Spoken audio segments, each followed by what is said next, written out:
If you're a salon or spa owner, cosmetology school gave you the skills to serve clients, but it didn't prepare you to run a business. You probably thought ownership would mean freedom, but instead you're working harder than ever, barely paying yourself, and worried that everything's going to fall apart the second you step away. Welcome to the station, where we give you real strategies, systems, and structure so you can step into the CEO seat where you belong.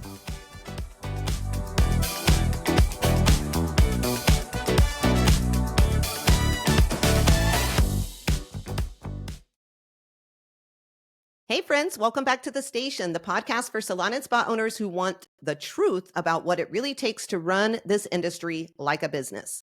I'm Bree, founder of the Beauty Biz Agency, and as always, I've got my amazing co-host, co-founder, and bestie here with me. Hey Chandra, how's it going? Hello, doing good today. Awesome. Okay, so we've had quite a few questions come in recently about business partnerships. So I think it's time that we talk about it on this podcast. To be honest, salon partnerships are one of the biggest traps I think salon owners can fall into. Most of the time, you go into it with a best friend, a sister, a coworker, and you think that maybe feels safer than going into it by yourself, right? Going into it together just feels better. It's like, we're going to do this side by side. We're going to share the risk. It's going to be fun and it's not going to feel so heavy. Yeah. But here's what we've learned from coaching salon owners for the past 6+ years, guys. What starts out as comfort, it often turns into conflict. You have different visions, different work ethics, money disagreements. It all bubbles up eventually. And when a partnership goes wrong, it doesn't just break the business. It can destroy friendships. It can destroy families. It can damage reputations. And it can leave both people feeling like they lost way more than they ever thought they would. Now, look, I am not saying that partnerships don't ever work. I've seen a lot of them that do. But I think salon ownership is just different when it comes to partnerships. I've honestly seen way more of them blow up than ones that actually work. So let's just get into it. Let's talk about it. Let's talk about why these partnerships go sideways so often, what's really underneath all of the mess that's happening, and what owners need to think about before they sign that dotted line. So when partnerships start to fall apart, it's almost never just this one big moment that happens, this one big blow up. It's usually a bunch of pressure points that were never actually addressed in the beginning of the partnership. Things people thought that they could just maybe figure out later, but later usually ends up being when everything's already super tense, you've already got money involved, and the trust is already starting to crack just a little bit. So Chandra, these are the 5 big areas that I think we see over and over again. Number 1 would be lack of role clarity. Number 2 is unequal effort. Number 3 is no decision-making structure. Number 4 is no exit strategy. And number 5 is different long-term visions. I think these are the 5 things that will make or break a partnership. How do you feel about that? Oh, yeah, 100%. Okay, so let's walk through each of them. Number 1, lack of role clarity. This is usually the first crack that kind of starts to show. When people go into business together, especially friends or family, they make a ton of unspoken assumptions. Who's leading? Who's behind the chair? Who's handling the numbers? Who's managing the team? But if you don't clearly define what each person is actually responsible for, it's going to turn into one person quietly carrying the majority of the load while the other doesn't even realize that it's actually happening. And I think that silent imbalance is extremely dangerous because it breeds resentment under the surface. I have seen this play out where one partner is basically like the heartbeat of the salon business. They're running the operations, they're managing the staff, they're driving the growth, while the other shows up maybe a couple of days of the week, but they still call themselves the co-owner, right? The entire salon team sees it, the clients see it, everybody feels what's going on, and then it just explodes. And here's the part people don't really want to hear. Clarity isn't just about job titles, it's about accountability. That's what it comes down to.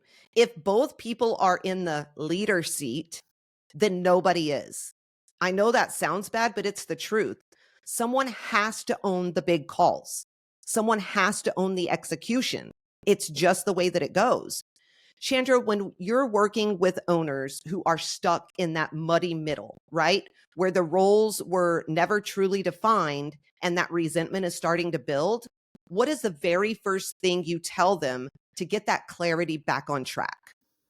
Yeah, I mean, I can speak kind of to that from personal experience because I had a business partner for the first 8 years that I opened the salon. And I actually had a very good experience with my business partner. And we did not set up clear roles. And I feel like when I went through this process, we learned as we went. Like we kind of just, but the biggest thing, and to answer kind of your question is, the best thing for my business partner and I at the time was communication. And no matter what, if one of us felt like we were getting resentment, if one of us felt like the other one was carrying the load, if one of us felt like this is your job or this is my job, we just talked about it always. And I think that's the biggest thing is when you get that clarity, you need to be able to communicate with your partner, with your person, and have that conversation. Like we need to have a clear line in the sand of what you're responsible for, what I'm responsible for, because like you said, both people can't be doing everything all the time because then nothing will get done, right? So it has to really be delegated and those roles have to be laid out.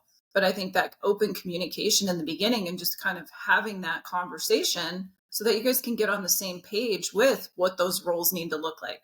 Whose strengths lie where do those strengths lie, so that you can start figuring out how you guys could work together to actually make it be successful instead of butting heads at each other or starting to get mad and resentful.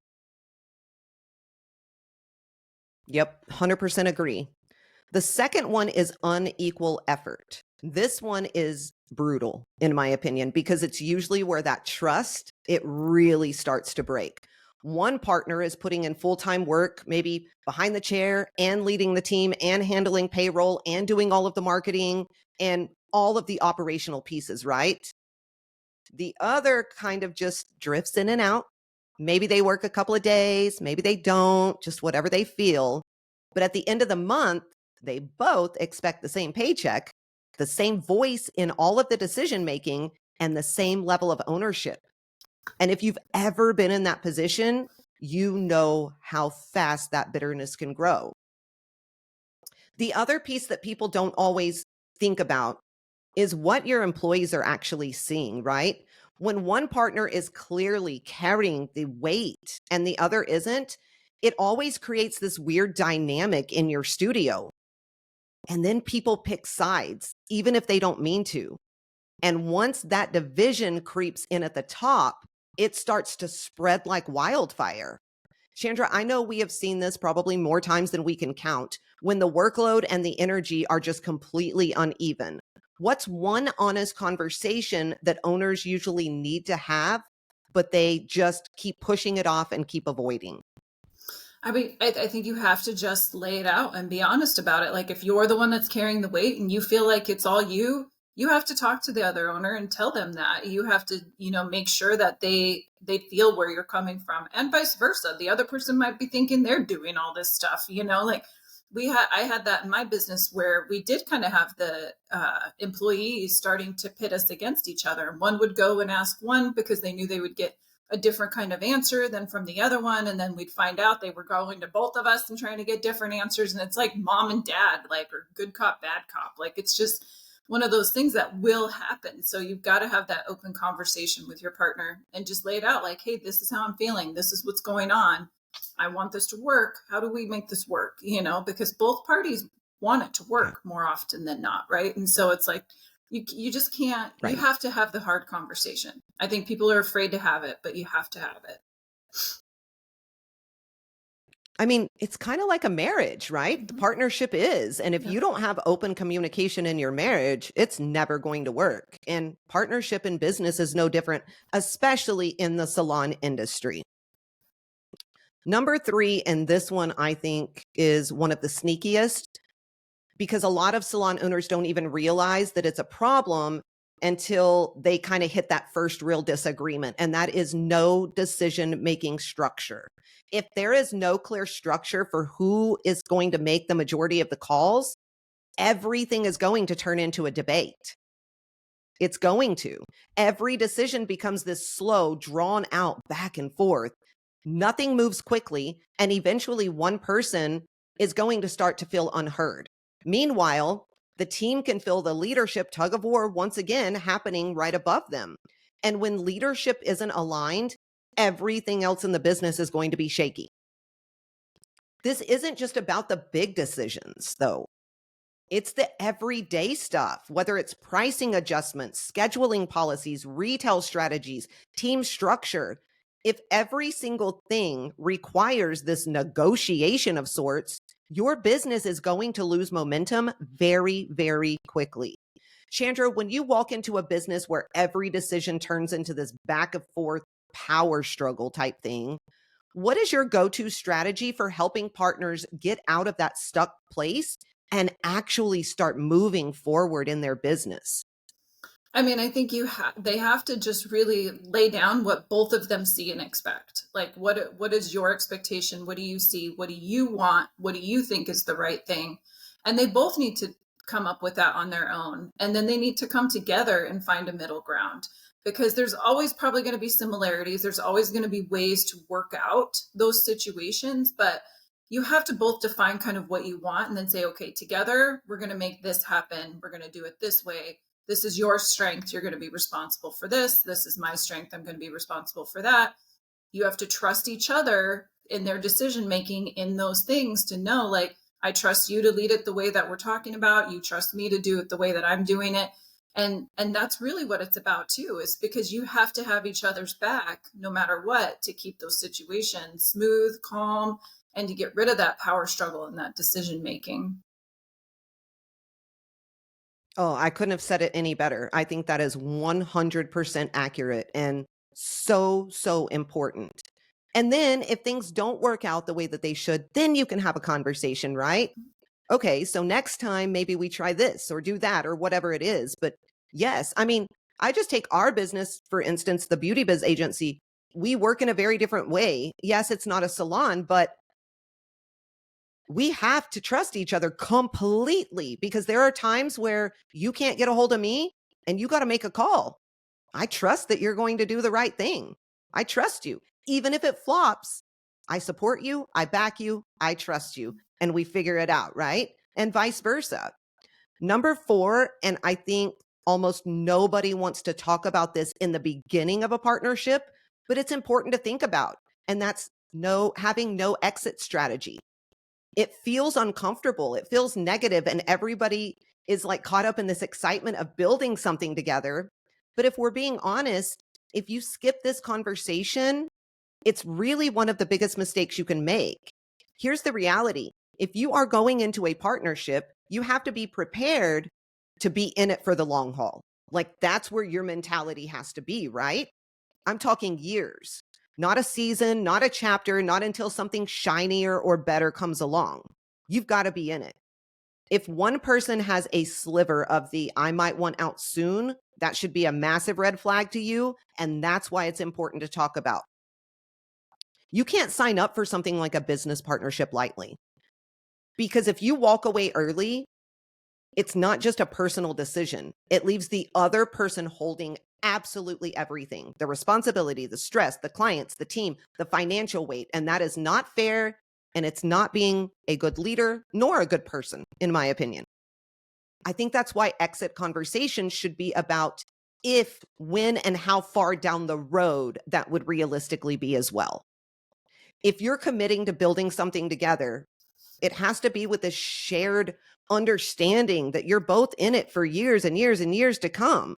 If someone's not truly committed to that timeline, then they need to be clear up front. But eventually that timeline is going to come. And when it does come, 10 years down the road, 8 years down the road, whatever it is, you should already have some sort of a written plan for how that business will be valued, how a buyout would work, and what happens with the brand and with the leadership. That way, there's an exit that is structured, not emotional. And it's very, very important to do that. Chandra, I know we have both seen owners blindsided when a partner just dips out early. We see it all over Facebook all the time too. What's the conversation that you push people to have before they sign anything to make sure that they're actually in this for the long game and they are completely committed?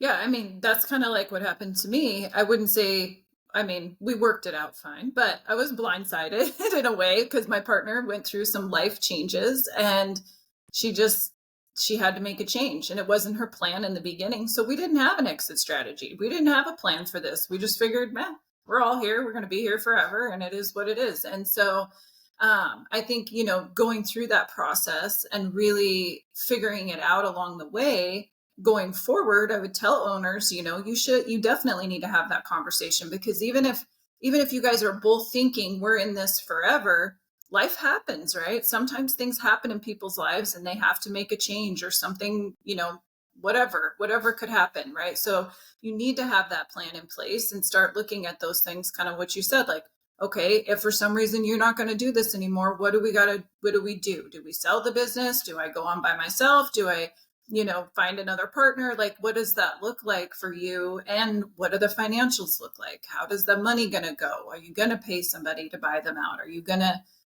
just walk away? Like, what do those things look like? And I think having that in place would have helped me going through that process a lot easier because luckily I did have a good relationship and open communication with my partner at the time. And so we worked it out. But it was a process. We had to go through a lot of things that we didn't expect. And as you start going through it, you're like, oh, wait, how do we handle the team with this situation? Oh, wait, how do we handle this? Those little things start coming up because you don't think about them until you're in it. And so definitely create that plan and have that open communication with them. That really is the biggest piece I think that you can possibly have is that just honest, open communication and trust with each other. Yeah, definitely. And salons aren't remote work. You guys have to remember that. Like it requires people to be in person all the time. Remote things are so different nowadays and there's a lot of businesses out there that I mean, I could move anywhere in the world and still be able to work. So you have to think this isn't remote work. Like most people are working now. It's very, very intentional and you can't just have an owner in the partnership that never shows up in person. Like it just doesn't work that way. Okay, number 5, and I think this is a really, really big one. And honestly, it's the one most people feel very uncomfortable talking about. One partner, let me tell you what it is. Different long-term visions, okay? One partner wants to keep things small and cozy, right? And the other wants to scale to multiple locations or whatever it is.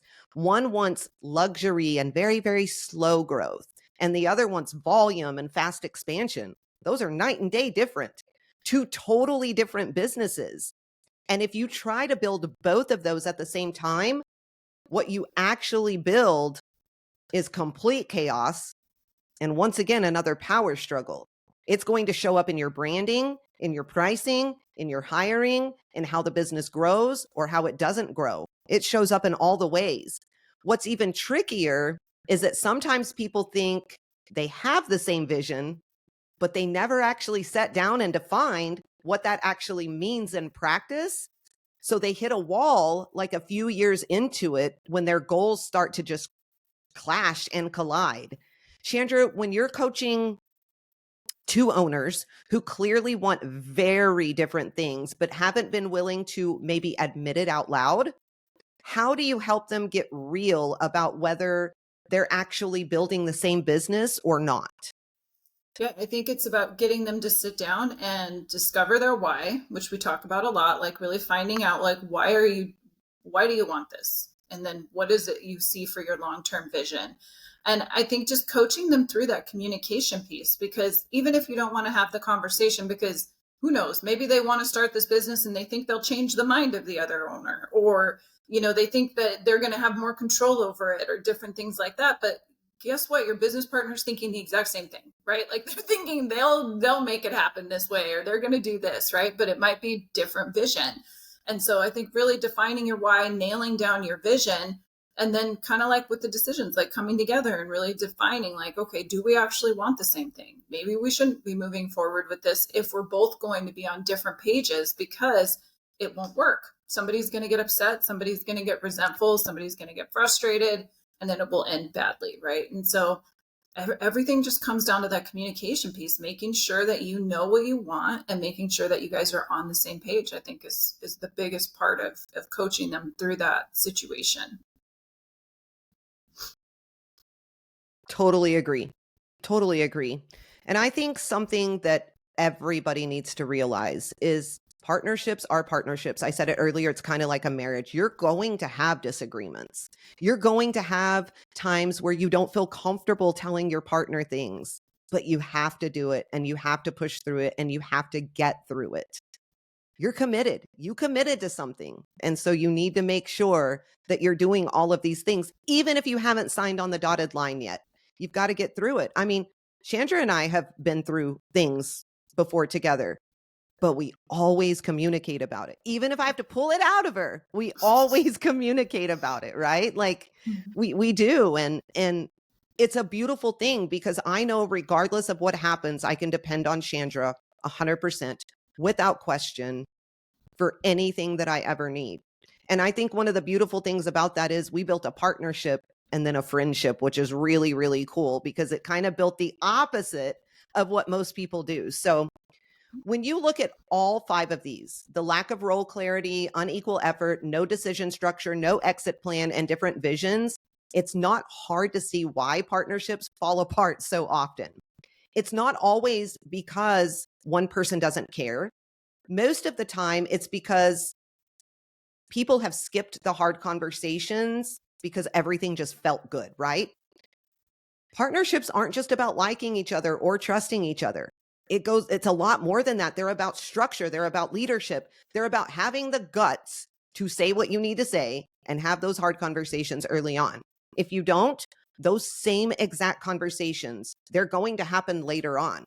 They're probably just going to be louder, messier, and way more expensive. Way more expensive. All right, so let's get practical for just a minute. If you are already in a partnership or if you've been thinking about stepping into one, here's where you can start putting some real structure behind it so this thing doesn't just fall apart 3 years in and leave one of you cleaning up all the pieces. These aren't would-be nice kind of steps. I don't know how to say it. These are the foundations that will make or break how stable your partnership actually is. I think that's the best way for it to be said. Number 1, get everything in writing. If it's not on paper, it is not real, period.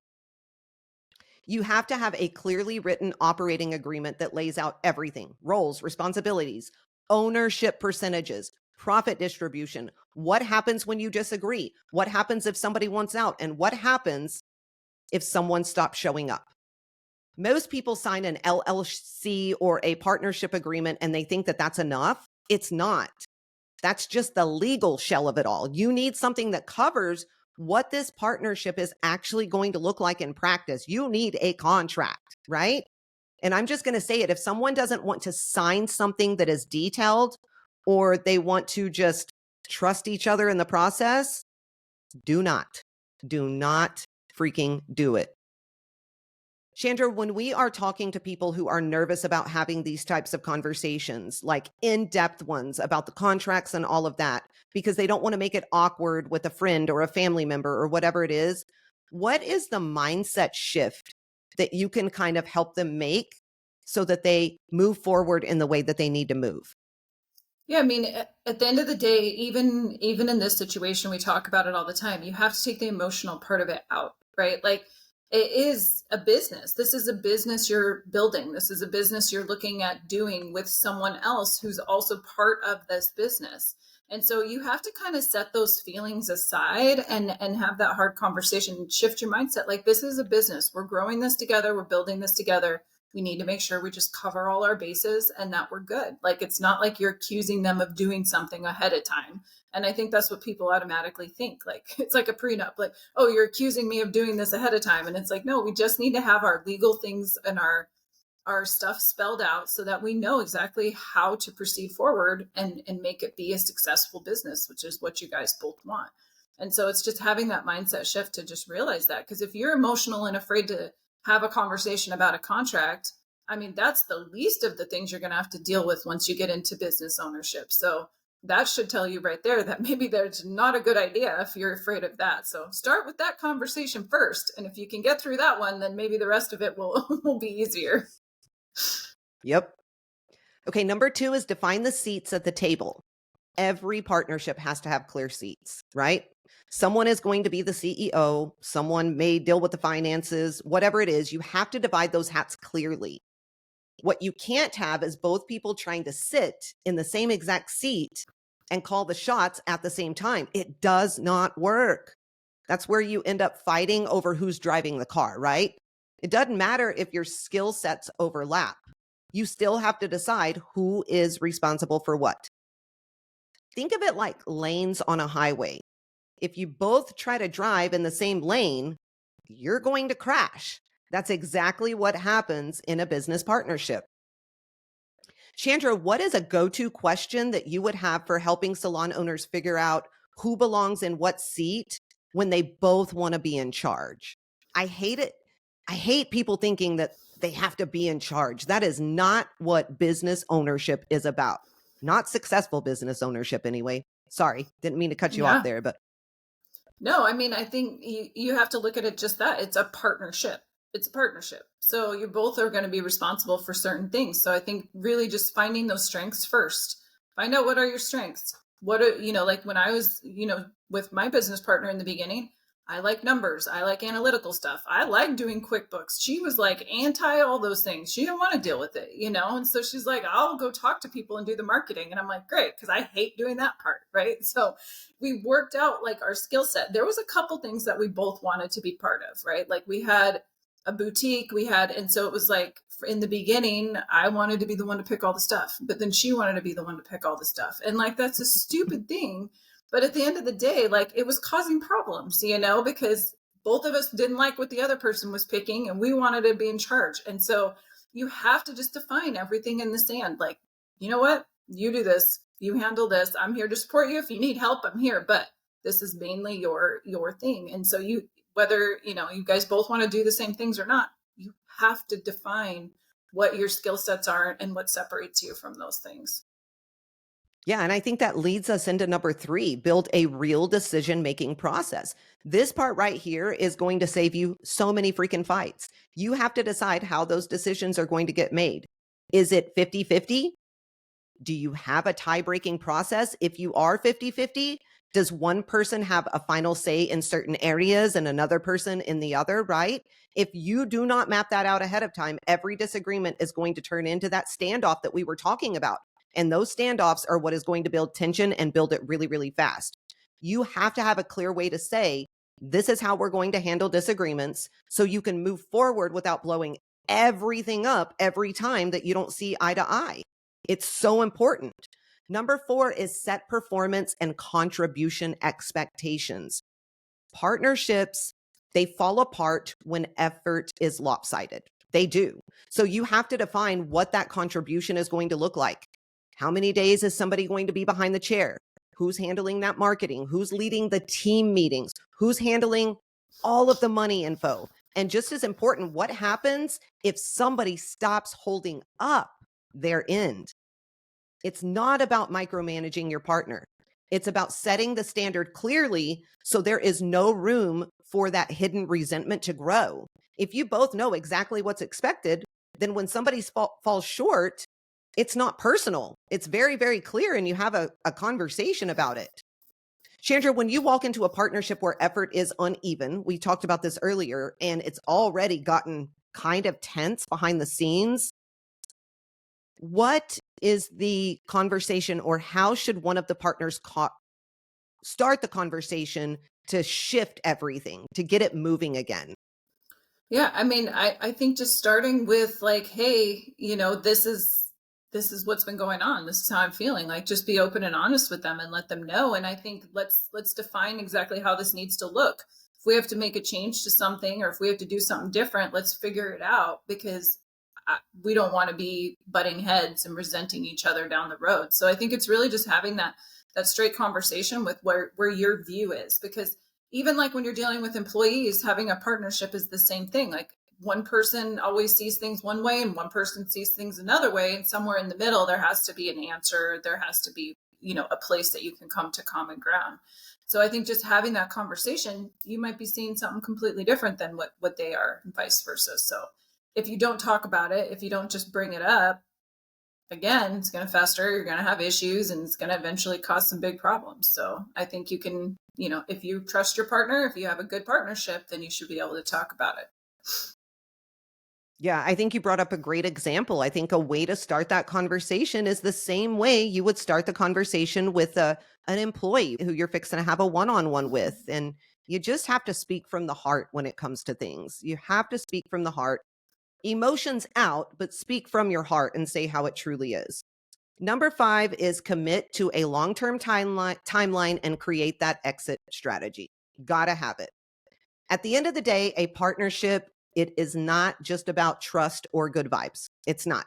It's about building something solid that can last, that can provide for both of your families in the long run. If you have structure, if you have clarity, you can do that. When you have clarity, you can actually grow together instead of slowly pulling each other apart. If you're already in a partnership that feels shaky, it's not too late to fix it, hopefully. Like there are ways that it can be fixed 9 times out of 10. The conversations, they may be uncomfortable, but they are going to be way easier than letting things quietly rot underneath the surface and destroying your business and your life. It's so important to have the conversation. Chandra has said this like every 5 seconds. That's how important it is. She knows. She's been through it. Okay, let's switch gears for just a minute. We love ending these episodes with a question that is not tied to what we just talked about, because as salon owners, you guys know we've got 10 other fires going on or ideas that are in the back of our heads. So, Chandra, today's listener question is, we have hit this plateau when it comes to new clients. How can I get things moving again without discounting? Our pre-booking is fine. We just can't get new clients in the door. I mean, usually when that starts to happen, I feel like I start looking kind of at our referral base. Like, are the clients we have actually referring people to us? Are we seeing an influx of clients coming from that? Like, where do they normally come from?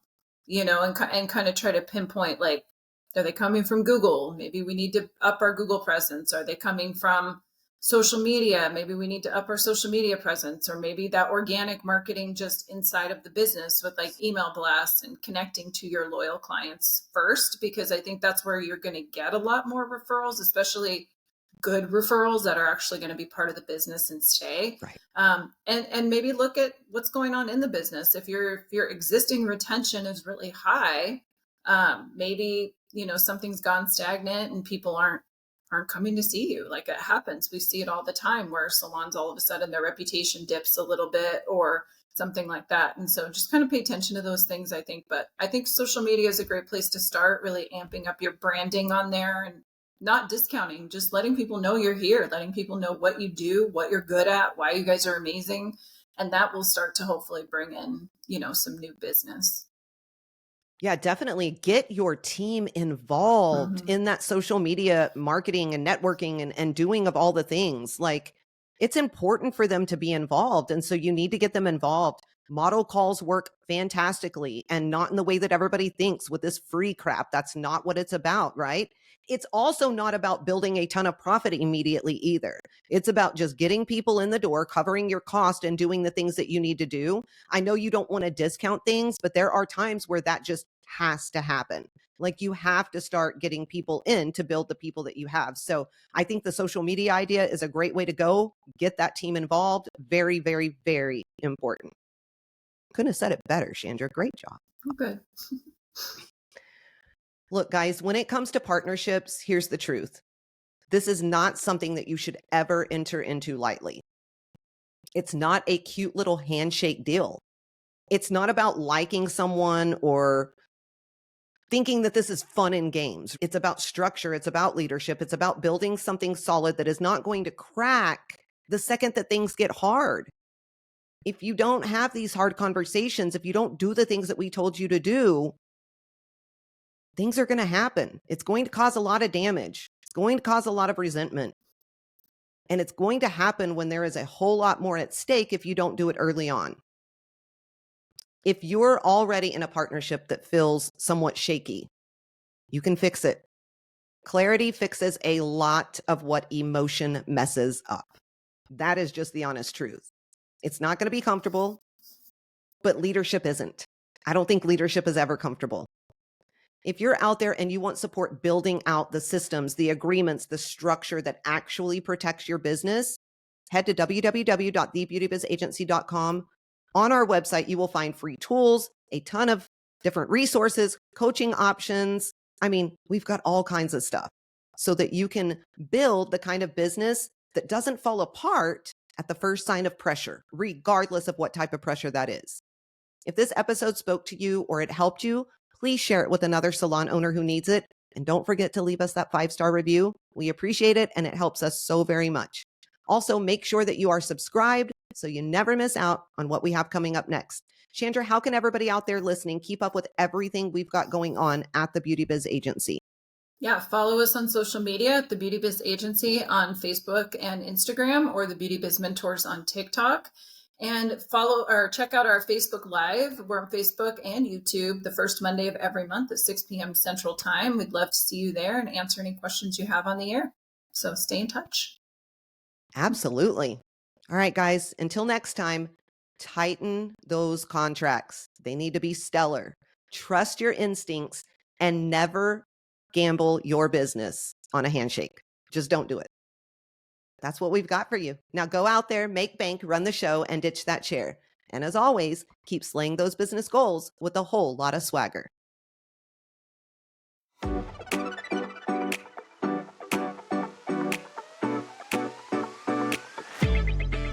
If this episode lit a fire under you, don't just walk away and let it die out.